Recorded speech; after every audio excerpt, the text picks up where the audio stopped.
भगवान ने घास में छिपे सोने की ओर इशारा कर कहा कि यह विषैला सांप है। आनंद ने देखा और सिर हिलाया। भगवान सही हैं, ये सच में विषैला सांप है। पास में काम कर रहे अजी ने सुना तो उनका दिल धड़क उठा, क्योंकि इस खेत के पास बच्चे खेलते हैं। अगर सच में सांप होता तो यह मजाक नहीं होता। जब दोनों लोग दूर चले गए, अजी ने हंसिया उठाया और सावधानी से घास को हटाया, लेकिन वहाँ कोई फुफकारती हुई सांप का सिर नहीं था। केवल एक चमकदार सोने की रोशनी थी जो उसकी आंखों को चौंधिया रही थी। असल में यह सोने की ईंटों का एक ढेर था जो धूप में लुभावनी चमक बिखेर रहा था। अजी ने सोने की ईंट देखी, उसकी सांस तेज हो गई। उसने इधर उधर देखा, यह सुनिश्चित करने के लिए कि कोई नहीं है। फिर कांपते हाथों से एक ईंट उठाई। भारी वजन ने उसे जगाया और वह बोला, यह सपना नहीं, असली सोना है। यहाँ कोई जहरीला सांप नहीं, ये भगवान की कृपा है। अजी बड़बड़ाते हुए, हाथ पांव मारते हुए सोने की ईंटें अपनी गोद में भरने लगा। उसका दिल तेजी से धड़क रहा था। वह न केवल उत्साहित था बल्कि डर भी रहा था, जैसे वह कोई ऐसा काम कर रहा हो जो छुपाने लायक हो। जब अजी के घर की झोपड़ी से पहली बार मांस की खुशबू आई, पड़ोसी बूढ़े वांग खुशबू का पीछा करते हुए आए और देखा कि अजी एक मेज पर रखे शराब और खाने को देखकर खोया हुआ है। उन्होंने जिज्ञासावश पूछा, अजी क्या तुम अमीर हो गए हो? अजी ने यह सुनकर जल्दी से खड़े होकर हड़बड़ाते हुए कहा, नहीं नहीं, कुछ नहीं, बस कुछ दिन पहले शहर के मालिक के लिए काम किया था। काम की मजदूरी मिल गई।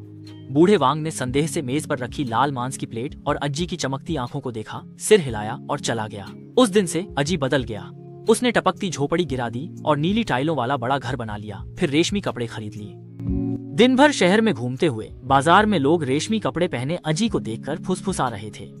सुना है कि अजी ने शहर में कोई बड़ा व्यापार किया है, लेकिन मुझे लगता है कि उसने कोई खजाना खोज लिया है। वास्तव में अजी ने खजाना खोजा है, लेकिन ये खजाना उसे दिन ब दिन बदल रहा है और पहले वाला मेहनती और सादा किसान अब नहीं दिखता।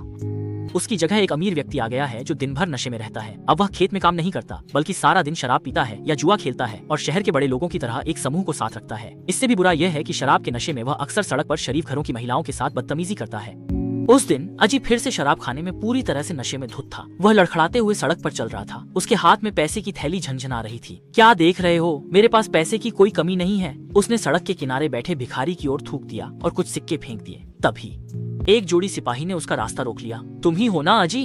मुख्य सिपाही ने ठंडे स्वर में पूछा। हमारे साथ चलो, जिलाधिकारी महोदय तुमसे मिलना चाहते हैं। सिपाहियों ने अजी के नए घर के तहखाने में एक चंदन की लकड़ी का बक्सा पाया और जैसे ही उसका ढक्कन खोला गया, सभी ने गहरी सांस ली और देखा कि सुव्यवस्थित सोने की ईंटें अंधेरे तहखाने में मंद रोशनी में चमक रही थीं। एक अधिकारी ने एक सोने की ईंट उठाई जिसके नीचे शाओ फू जियन जाओ के 4 शब्द थे जो विशेष रूप से चुभ रहे थे। ये सरकारी धन है। अधिकारी की आवाज गड़गड़ाहट जैसी थी। तुम्हारी हिम्मत कैसे हुई?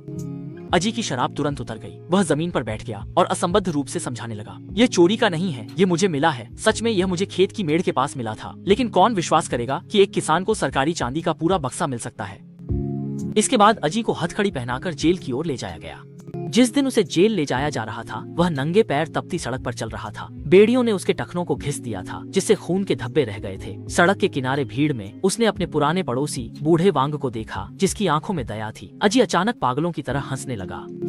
शिजोन एक विषैला सर्प है। ये बात शीघ्र ही राजा के कानों तक पहुंच गई। राजा ने अपने पास खड़े सेवक से कहा, अजी को मेरे पास लाओ, मैं देखना चाहता हूँ कि उसने भगवान का अपमान क्यों किया। अजी को लाने के बाद उसने भगवान को सांप कहने की पूरी कहानी सुनाई। राजा ने सुनकर उसकी बात नहीं समझी और तुरंत एक दूत को भगवान से सत्यापन के लिए चमत्कारिक मठ भेजा। लाए जवाब से महल में सन्नाटा छा गया। बुद्ध बोले, जब मन में लालच होता है, सोना सबसे जहरीला सांप बन जाता है। असल में सोने का बक्सा उस गाड़ी से गिरा था जो चांदी ले जा रही थी। अब सच्चाई सामने है। अजी चोरी नहीं कर रहा था, लेकिन उसने सरकारी धन छिपाया, फिजूल खर्ची की और शरीफ घर की महिलाओं से छेड़छाड़ की। अंततः वह सजा से नहीं बचा। जब उसने देखा कि अधिकारी सोने की ईंटें पैक कर ले जा रहे हैं, अजी ने खुद को हल्का महसूस किया। सूर्यास्त पर अजी थका शरीर घसीटते हुए अपनी जर्जर झोपड़ी में लौटा। बूढ़े वांग ने चुपचाप टोकरी में सब्जियां दी। कुछ नहीं कहा, बस कंधे पर हाथ रखा।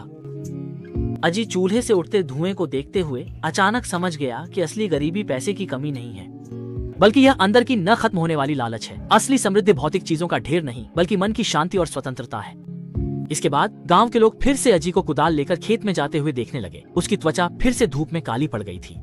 हाथों पर की मोटी चमड़ी भी और मोटी हो गई थी। कभी कभी काम से थक जाने पर वह खेत की मेड़ पर बैठकर आराम करता और उस झाड़ी की ओर देखता जहाँ कभी सोना मिला था।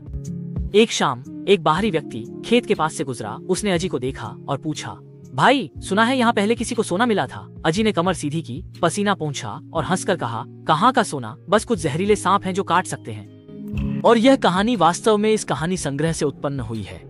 अनेक परिचित कारण और प्रभाव की कहानियां इसी